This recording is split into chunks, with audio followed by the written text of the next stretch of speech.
In an emergency, always run toward or away from the human closest to you. This rule may confuse anyone who is not familiar with humans. However, for those who have experienced humans, it makes perfect sense. Rusty, the logistics specialist on the Denari ship Nogala, was going to get good and drunk tonight. Nogala had just finished a series of cargo runs, and now Rusty wanted nothing more than to throw some beers back with his crew. His crew consisted of 5 other humans, 3 of the crab-like Denari, 2 space otter clerks, and 2 arachnid plowcant clerks, and a few bear-like ursoids. Rusty led his eclectic group down the street until stopping at a human tavern. The aliens in this group looked at each other uncomfortably. Humans had a well-deserved reputation for bad behavior, and the aliens were concerned that this outing could result in injury or criminal prosecution. However, Rusty had given them his reassurances. Just as Rusty was reaching for the door, an otter charged into him. The otter fell backwards with a cry. The otters with Rusty immediately rushed to assist him, while Rusty watched the snarling alien running towards them. It was an insectoid Skrizit. Every human knew what a Skrizit was, and hated them. The bugs had launched an unprovoked bombardment in Earth's southern hemisphere. Earth had retaliated by destroying the ecology of the Skrizit world. While some thought it was overkill, others, like Rusty, thought it wasn't enough. The alien was shouting in its buzzing voice, "Stop! Return my property!" Skrizits were also slave traders, and rumors abounded of them sacrificing slaves in religious rituals. Interplanetary news had buzzed for weeks about a group of human slaves who had mutineered on a slavish ship. The Skrizits had attempted to scuttle the ship by sending it on a suicide course to an aquatic world, drowning all the humans. It didn't work, thank God. A pregnant woman stopped it by killing their queen, but had perished in her selfless act. This bug had just made the biggest mistake of his useless life. Rusty was usually easygoing, but there were times that you could see that he was a battle-hardened Marine veteran. Rusty planted himself solidly, feet apart, fists clenched, reeking combat pheromones. The aliens in Rusty's group noticed that the other humans had also assumed an aggressive posture. Rusty glanced at the otter, who had collided with him. The poor creature looked terrified. Rusty growled at the Skrizit. "You don't own anything here. Turn around and walk away, while you can." The Skrizit gave a series of low shrieks.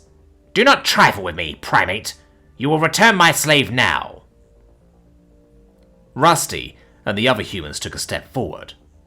"Slavery is illegal. Go lick shit." The Skrizit made an angry buzzing noise and retorted, "Maybe on your primitive world, but not here. Give me my slave, or I will have you arrested for theft." The frightened otter was on his feet again. Rusty ordered over his shoulder, "Get him inside." He stepped closer to the Skrizit, now in a fighter stance. One human opened the door while the others also stepped forward, so the Skrizit was completely blocked. The otters and plowcants scurried inside. Rusty told the Skrizit coldly, "You're right. Slavery is illegal on Earth, and it's Earth in there. You want him back?" Rusty leaned towards the Skrizit and growled through gritted teeth. "Go in there and get him. I dare you." The Skrizit gave a hissing shriek, then sliced through the air with its front appendages. "You will regret this, filthy ape. I shall return with law enforcement, and you will be incarcerated. Return the slave now, and I'll dismiss this as ignorant behavior by an unevolved species." One of the other humans, Nigel, with Rusty, spoke up. "You want to see unevolved? The primates we came from eat bugs. Humans still can, and I'm feeling peckish. Our kind will eat anything if it's got a pint to wash it down." The Skrizit hissed, then angrily clacked away. Rusty went inside and found the otters and plowcans huddled inside the door. He walked over to the bouncer. "What's up?" The bouncer shrugged. "The otters can stay. I served in the Landron campaign. As for the others..." Rusty looked at the bouncer steadily, not blinking. "I was at Blood River. These people are with me." The bouncer winced and nodded. "There should be a couple tables at the back big enough to accommodate all of you." In the back of the tables, Rusty talked to the new otter. "Hey, buddy. Everything is okay. What happened? What's your name?" The otter took a shaky breath, then spoke after a little encouragement from the other otters. "My name is Brev. That was Nijit. He has several dozen slaves on his ship. He had found someone to buy me and was taking me to be sold. Thank you for saving me, but we need to leave quickly. He will come back with law enforcement to get me and punish you." Brev's eyes filled with tears that started to leak into his face, then were absorbed by his fur. "I fear what will happen to the other slaves. Nijit was cruel at times." The humans all became very grim-faced, while the otters comforted Brev. The other aliens looked at each other uncomfortably.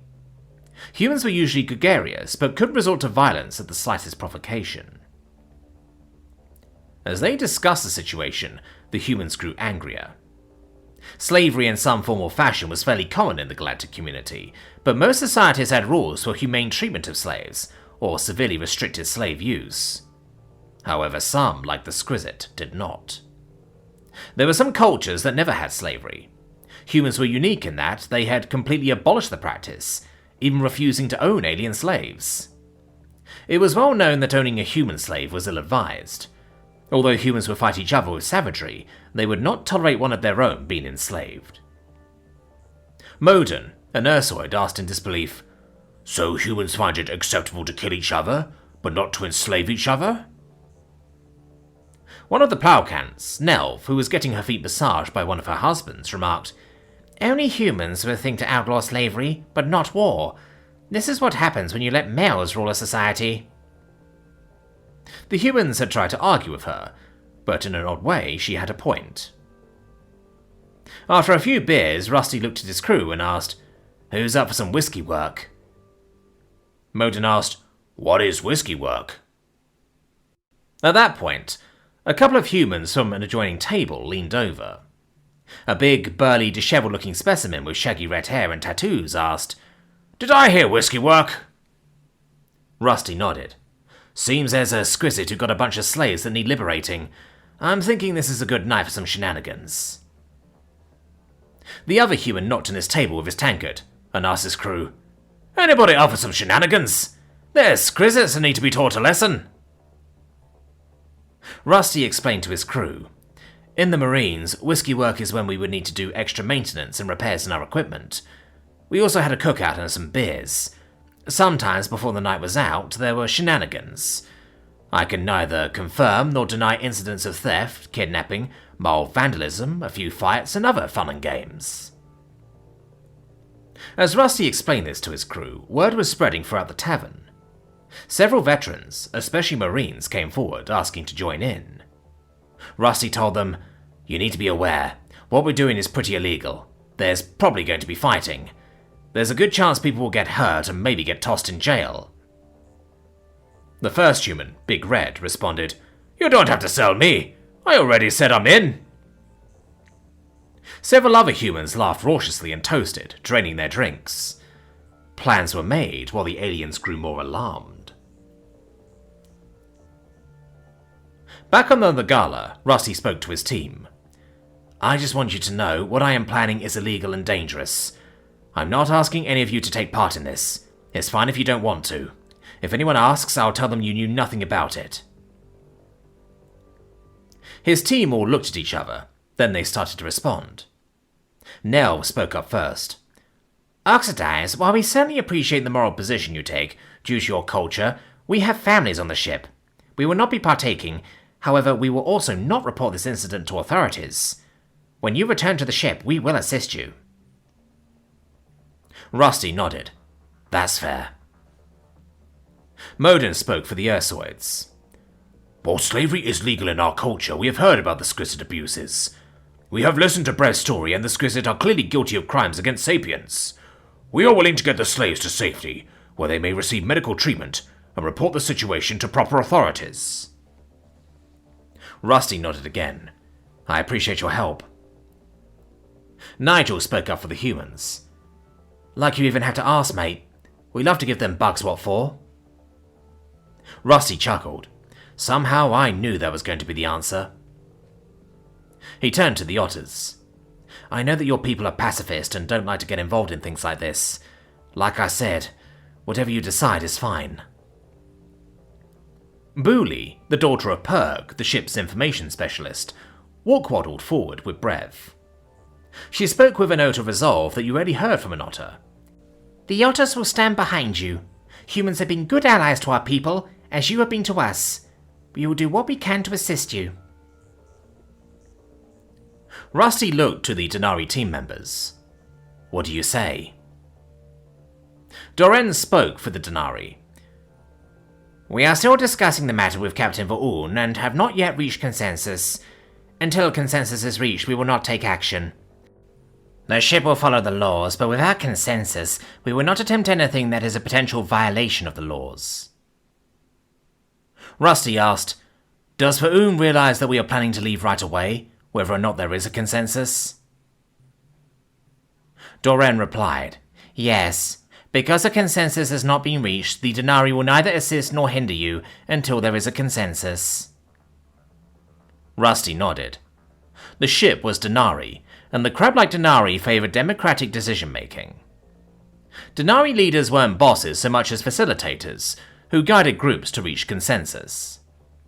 Curiously, Denari found the human version of democracy, majority rule, to be distasteful. To them, majority rule meant willfully ignoring the legitimate concerns of some group members. Rusty walked over to a compartment in the main cargo bay and opened it.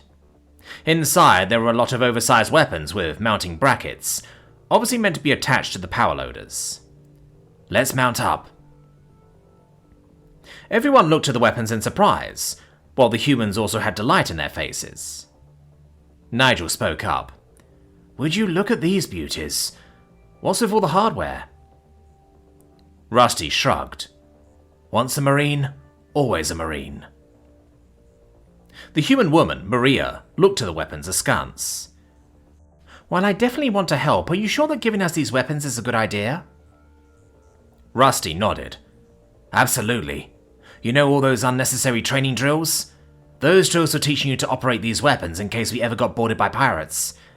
Power loaders are made by the same manufacturer as military power suits. You didn't know, but all of you could run a military power suit reasonably well. Maria responded, If it's all the same, I don't want any weapons. Rescuing slaves is one thing, but I'm not comfortable with the weapons. Rusty nodded. That's fine. He told the others, Anyone who doesn't want weapons, just say so. The human males were eager to split up Maria's share of the weapons. The Ursuers did take stun grenades, and the otters surprisingly took non-lethal crowd control weapons from the ship's armory. There were actually several otters from other ship's departments who had joined the raiding party. Booley explained, While our people don't like violence, we can't stand by. I have also spoken with Grell and Pudra. Grell will be monitoring communications, and Pudra is getting the medical facility ready.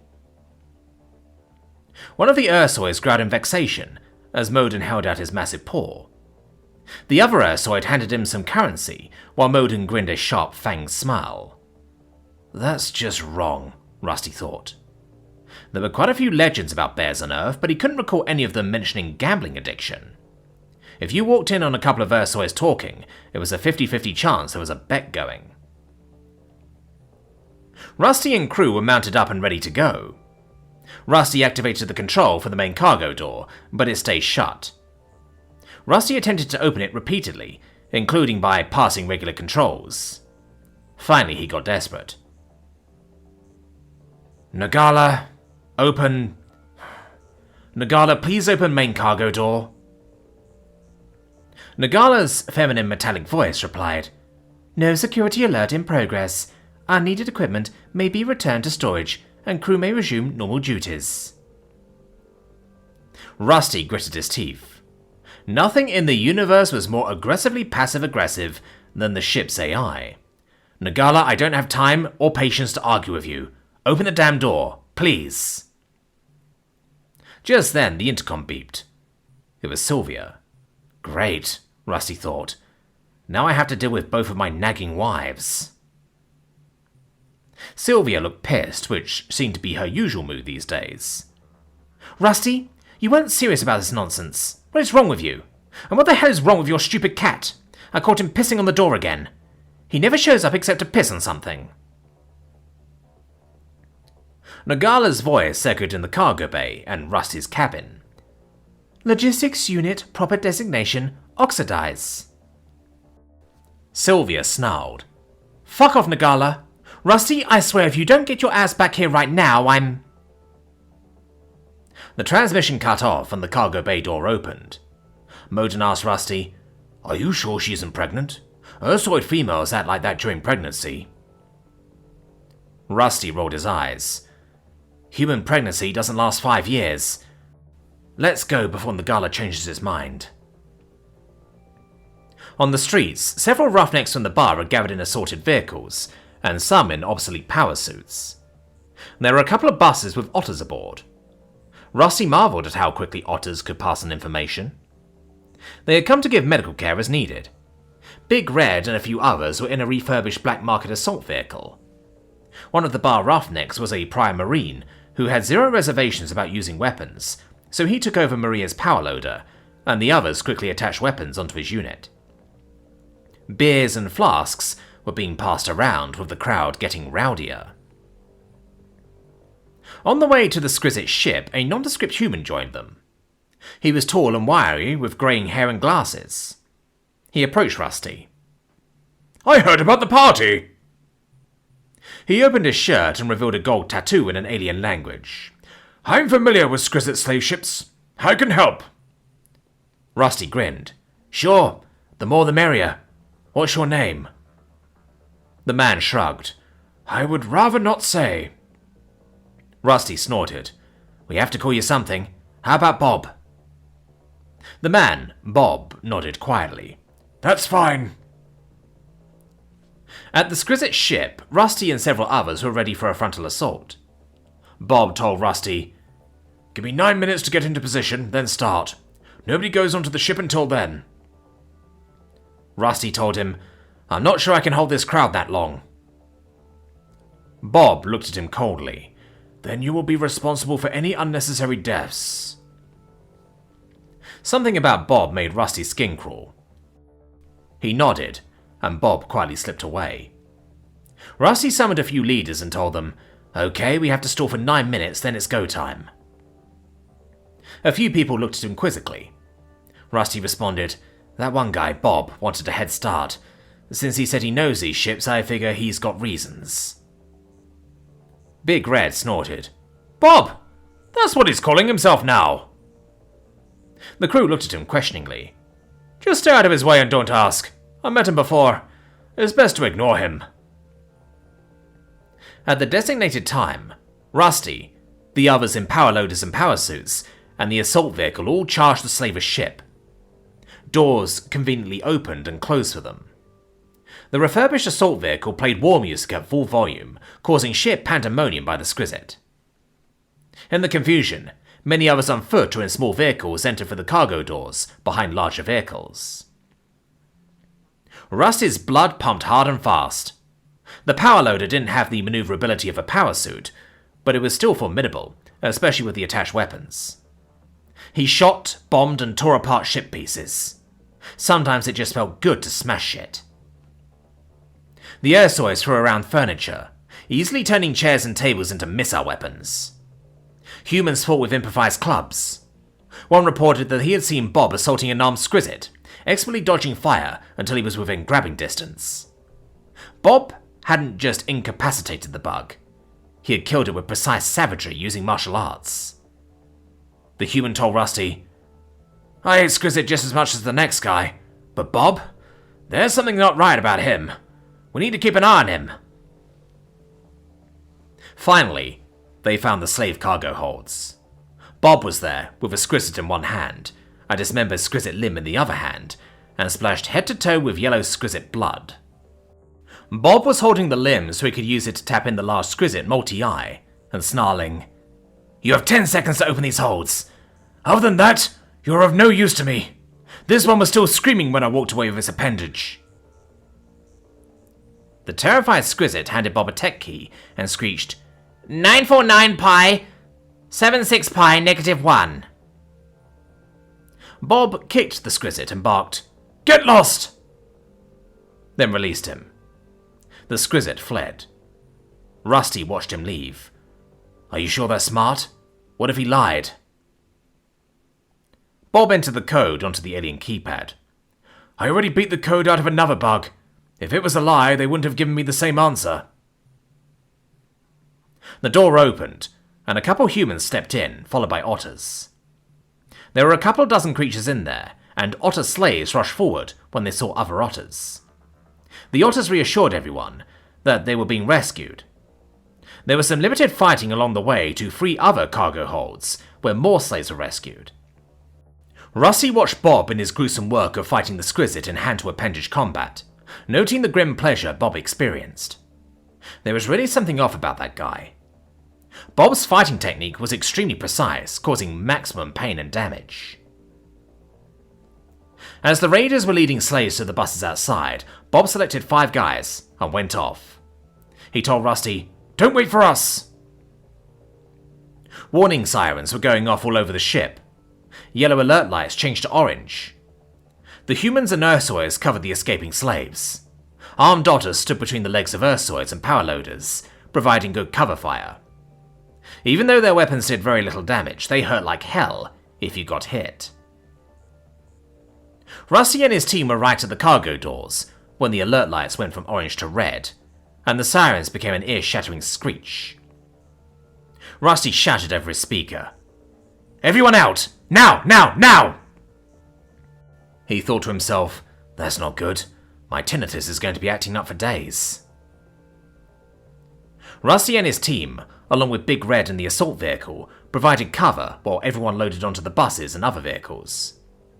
More Squizit came pouring out of the ship, and some of them had armed vehicles also. Once everyone was loaded onto vehicles and was leaving, Rusty's team and Big Red's vehicle followed, occasionally providing cover fire against their pursuers. Rusty radioed the ship as it came into their sights. "Nagala, I'm coming in hot." He prayed the senior staff had reached consensus to help. As he got close to the ship, the stormproof mooring lines launched, establishing a clear visual perimeter outside the raiding party. The ship's engine roared to life in an emergency start sequence. Lights on the ship shone on the piece of the front hull, where a United Earth flag unfurled.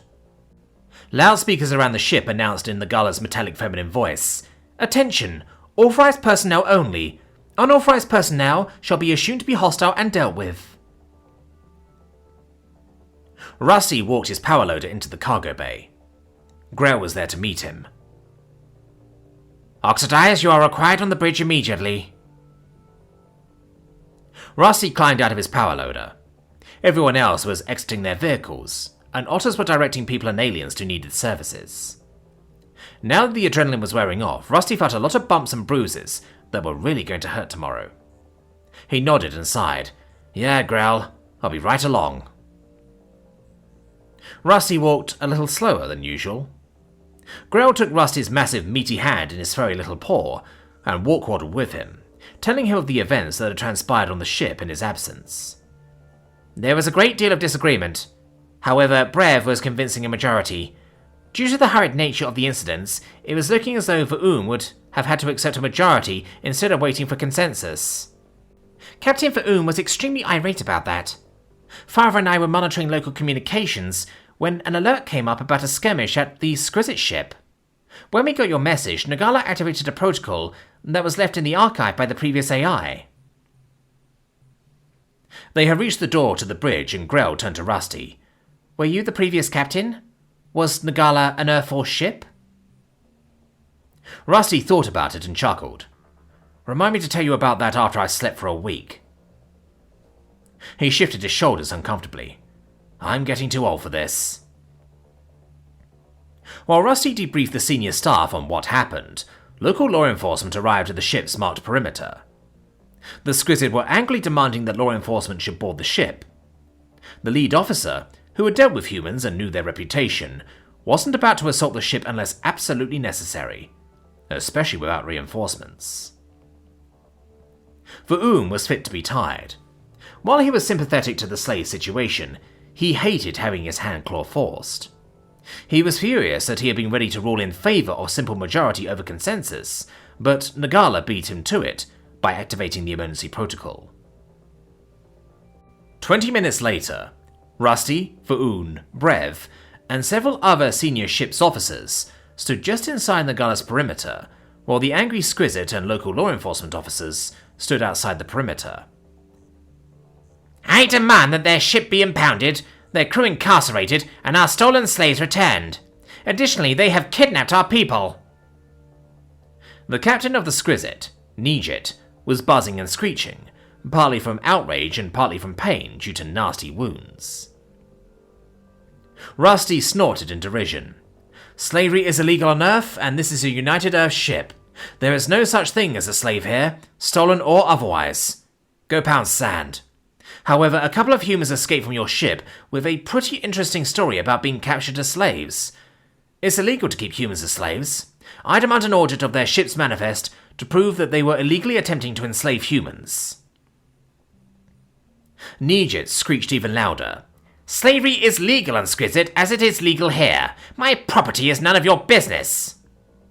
He started to reach for Brev. In fact, I will start taking back my property now. Brev flinched away from him, and Rusty stepped forward.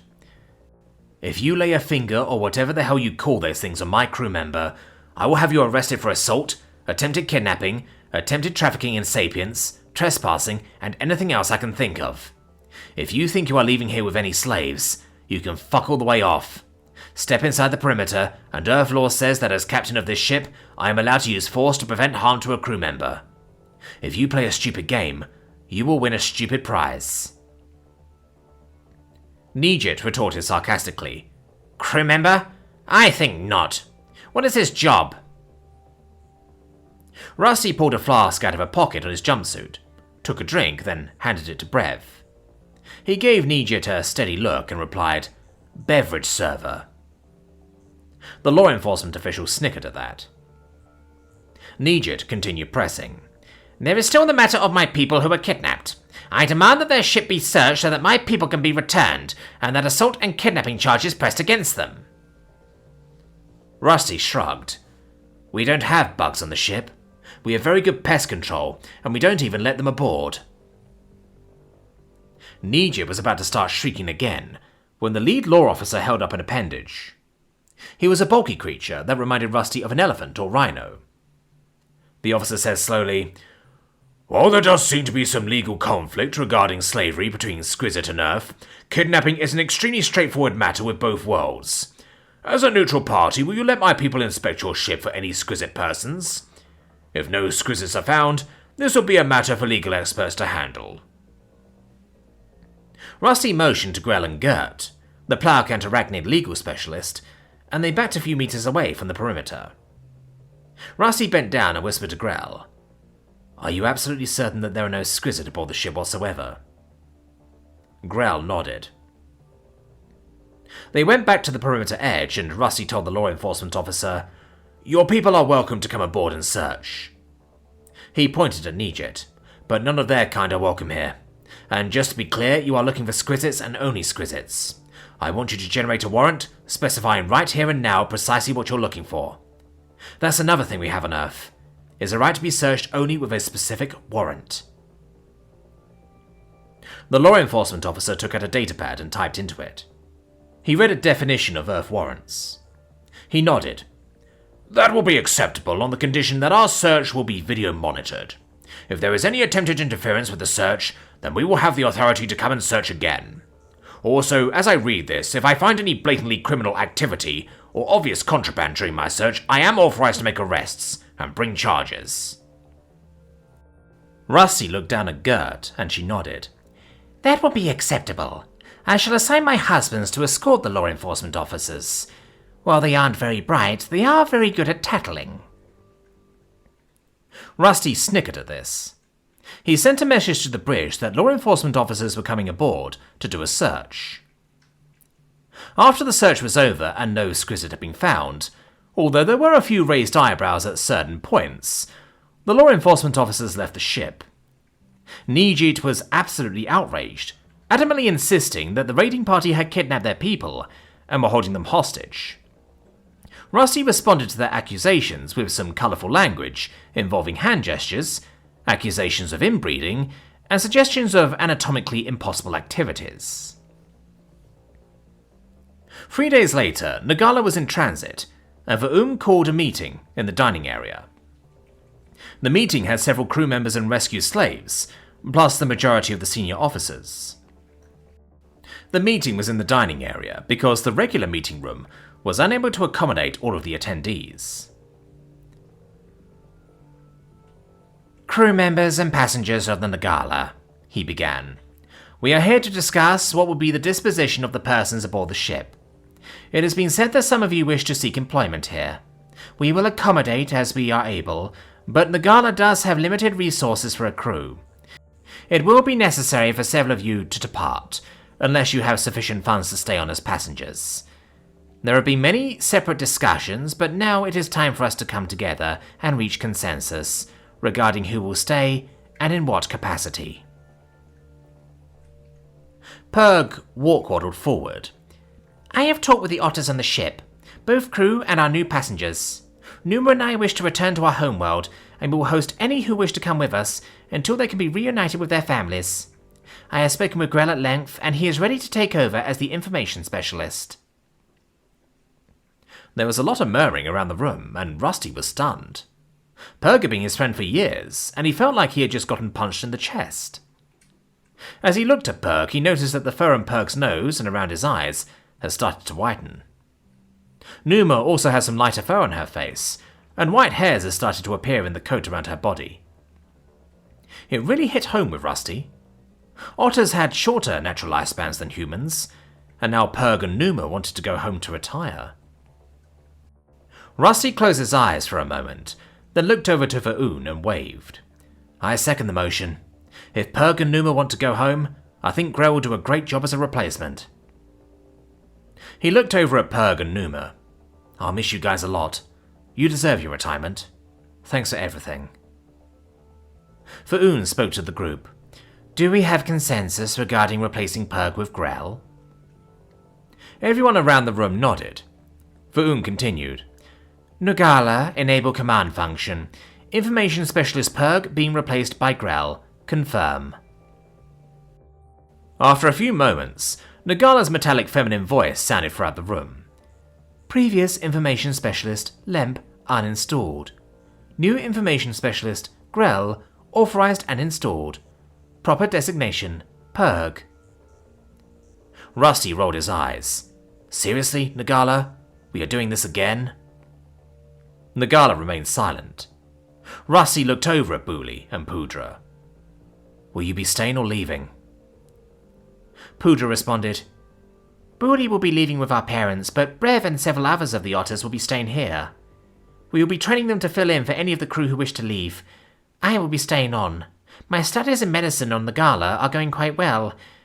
I am receiving an excellent education in xenomedicine that simply would not be possible in a school back home. When we get to our next destinations, I have already been able to pick out curricula to acquire for study. Nagala's medical library will become quite extensive. This is a rare opportunity.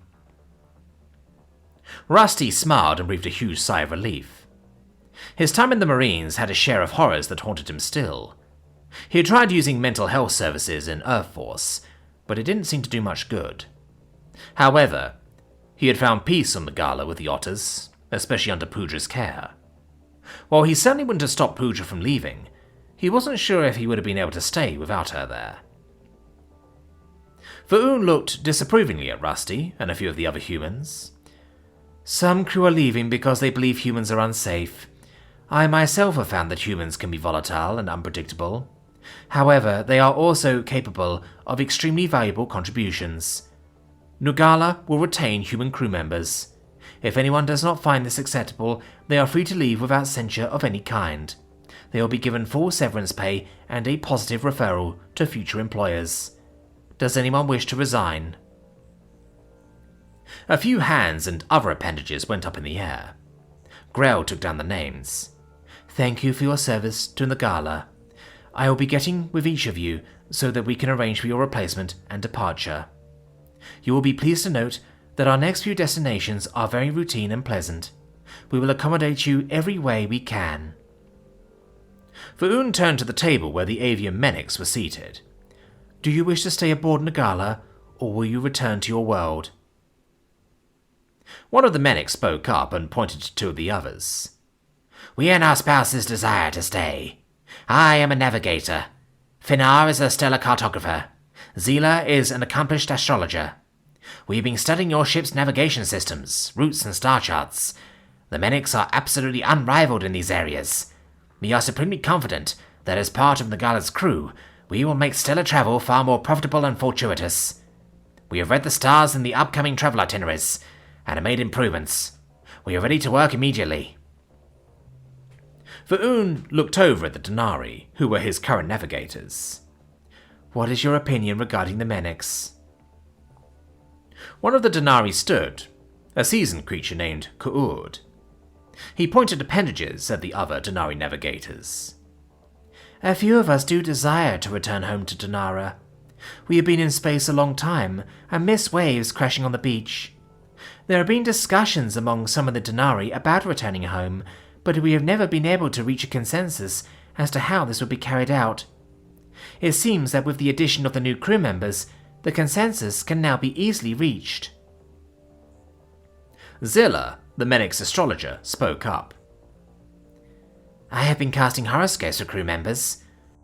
Your rescue of us was not unexpected, because from what little information I was able to glean, all of us are coming to a major life juncture at the same point. However, the stars show it is time for many to depart. If those persons leave now, they will be quite fortunate. Any of those persons who should leave now, but do not, will suffer misfortune, and possibly spread misfortune to others. Any who wish, come to me, and I can tell you what your current destiny is.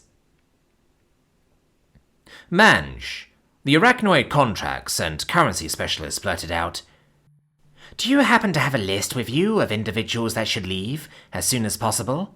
Especially those who never should have come aboard in the first place. Rusty groaned as his wife Sylvia stood up and retorted to Manj angrily. What's that supposed to mean? If you've got something to say it to my face. Rusty pulled Sylvia down to her chair. Sylvia, leave it alone. We've got a lot to take care of right now, and you and Manj can scream it out later. Sylvia glared at him. Pathetic excuse of a husband you are. You're taking that filthy bug side over mine, and I am your wife. Sylvia stood up. Do you like her so much? Fine. Go be one of her husbands and have her eat your head. It would serve you right. Sylvia stormed angrily out of the dining hall. There were a lot of uncomfortable stares, and Manj pointed at Sylvia's back while looking at the Menix Zilla. Zilla quietly wrote down a small note. Faoun made a noise like rocks being shaken in a can. Rusty guessed that it was the Denari equivalent of clearing your throat to get attention.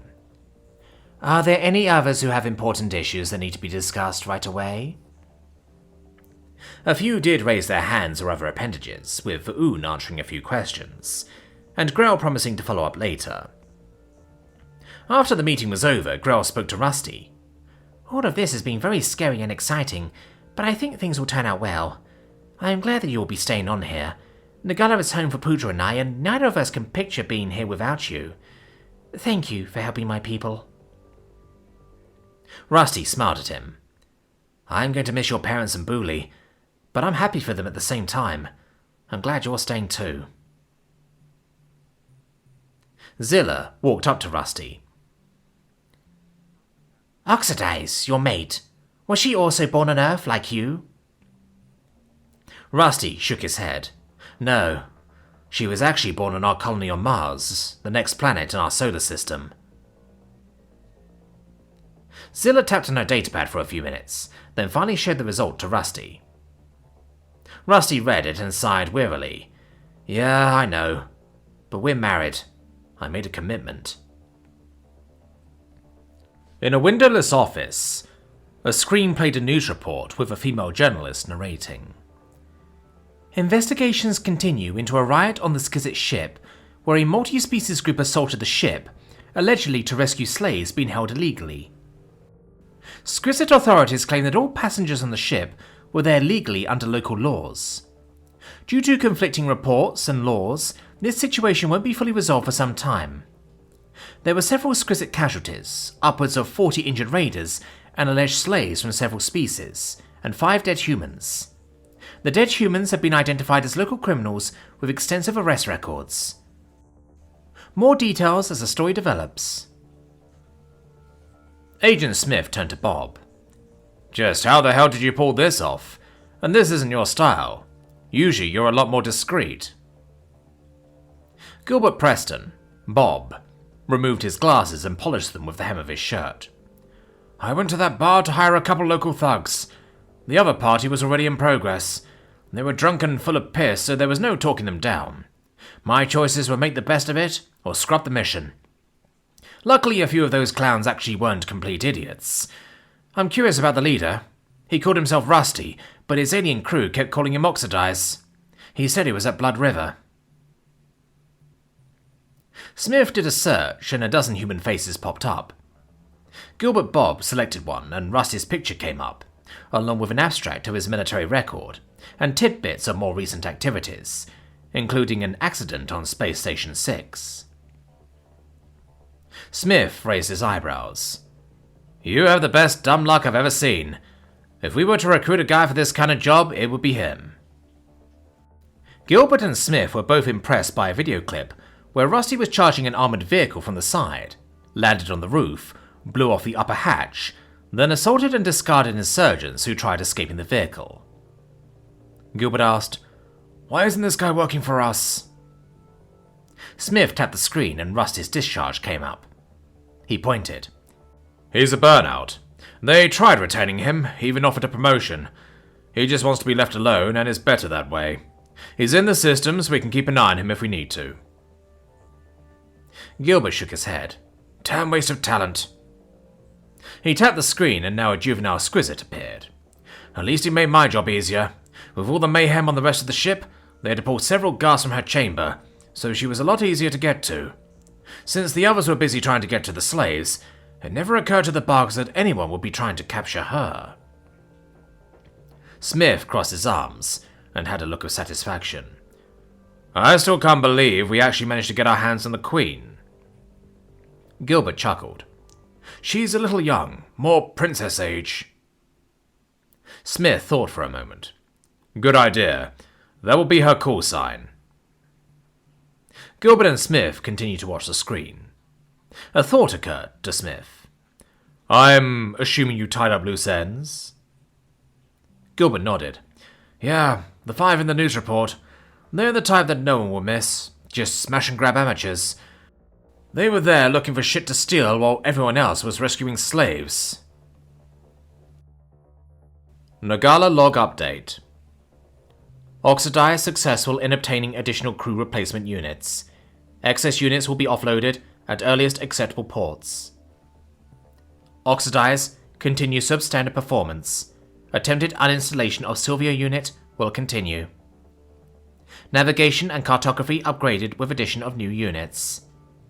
Purg replacement unit installed. Archive emergency protocol successfully executed and deactivated. Protocol file moved to primary emergency procedures. Upgrade status and access of Pudra unit necessary for optimal function of Oxidized unit.